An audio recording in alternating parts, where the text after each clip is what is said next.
Obi-Wan Kenobi's assault on the world of Navarro has just taken an unexpected turn. Along with a strike team led by Cara Dune, the rebels have found themselves facing the uphill climb of escaping an Imperial base with classified and sensitive information, that being the location of Darth Vader and his executed Star Destroyer. It is there that the rebellion hopes that they can get the Jedi Master to confront the dangerous Sith Lord. However, bounty hunters have been alerted to the presence of Obi-Wan Kenobi, and it's not the average mill. The most elite and dangerous individuals in the galaxy are on the tail of Kenobi, and one of those hunters have already landed. It is the Trandoshan Bossk that has found his way to Navarro first, and he has joined forces with the Imperials already stationed on the world. The Jedi! Leave him to me. Bossk, though usually he doesn't hold a position of power over the soldiers of the Empire, there is a special case when a bounty of this level is issued. Though he knows he must act quickly, he isn't the only hunter with the knowledge of Kenobi's presence. Inside the base, a much different tone is shared amongst Obi-Wan and his fellow combatants. It seems we're in a much bigger fight than expected.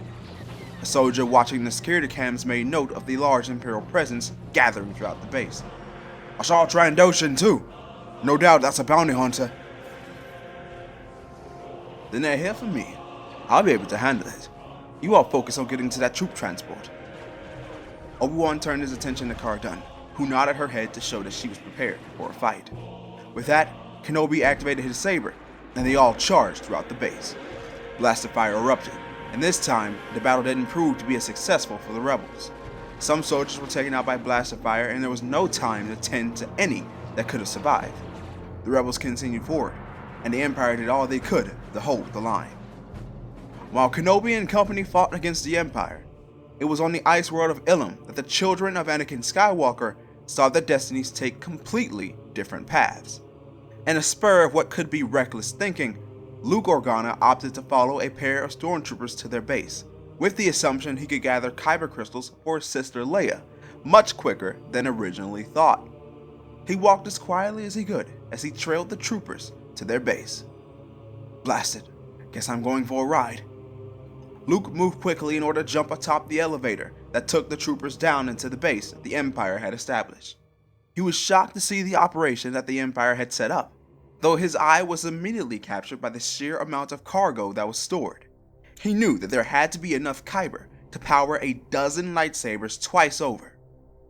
Get in, get out. Luke thought to himself as he jumped from the top of the lift and found immediate cover.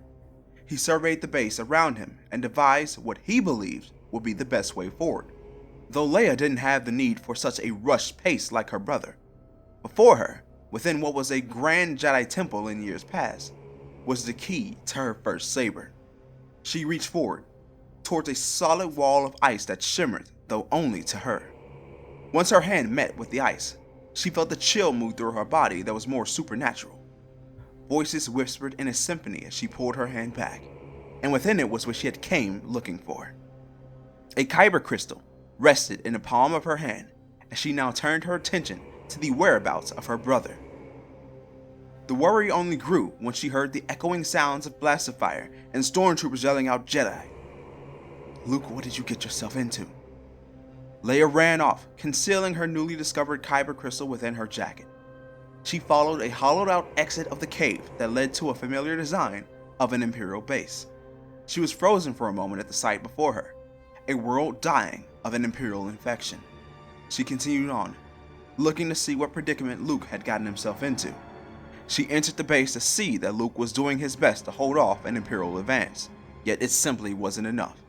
Stormtroopers surrounded her brother as she remained hidden. Surround him! Alright, Jedi. Put your hands up, and don't try anything stupid. A trooper ran up and placed the young Jedi, hopeful, in shackles, a sight Leia felt sick at, but she wasn't in any position to save her brother.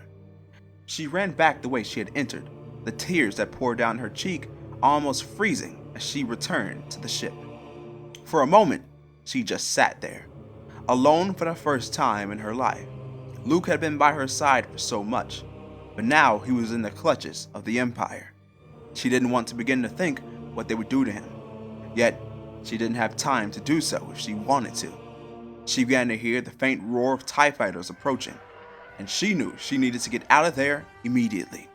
She ran through the launch process and she was off, yet TIE fighters were already on her tail. She took the ship into space, and the chase went on for what seemed like ages, but she was practically defenseless manning the ship on her own. Every so often, the TIEs got a good enough shot at the ship, only adding to the weight of pressure on her chest. It was then that Leia noticed another blip on her scanner, a ship coming in fast towards her encounter. She couldn't see the vessel, but heard blaster fire resulting in the destruction of the bottoms from TIE fighters. The communication indicator flashed, and she reluctantly answered. Who is this, and why did you help me? Leia wasn't looking to chat. She needed to move quickly if she was going to save her brother. Take it easy. We did just save you after all. The mystery pilot immediately ticked a nerve in Leia. Excuse me, we? I only have one ship on my indicator. I'm not flying alone. This is Captain Solo, the Millennium Falcon. We noticed your ship is pretty banged up there, enough to where hyperspace is out of the question. With the right credits, we can get you out of here. Leia somehow knew this conversation was going to lead to credits, and she personally didn't have the funds. But she figured if Solo could get her to Yavin, the rebellion would foot the bill. I need passes to Yavin 4. Can you handle that? There was a long pause on the part of Captain Solo, but he soon came back in. After a short conversation with my co-pilot, we can get you there. Let's get you on board. Back on the world of Navarro, Obi-Wan was in the midst of battle and finally crossed paths with Bosk, one of the bounty hunters on his trail. You're mine, Jedi! The Trandoshan shouted as he marched towards Kenobi, blaster in tow. Obi-Wan, however, was not to be overlooked. Once the hunter was close enough, Kenobi used his saber to slice the blaster rifle in two, and levitated him in the air before smashing him into a wall. With the bounty hunter incapacitated, Kenobi and the other rebels pressed forward, headed towards the Imperial troop transport that would lead them to freedom. Cara Dune already had the vehicle up and running as the remnants of the strike team, along with Kenobi, filed in, and the escape was underway. While the vehicle pressed on, Kenobi found at least one moment to rest, but he could sense something was wrong. It would only be upon his return to Yavin that a horrible truth would be revealed, and more than that, all the paths in this journey would be crossed once more.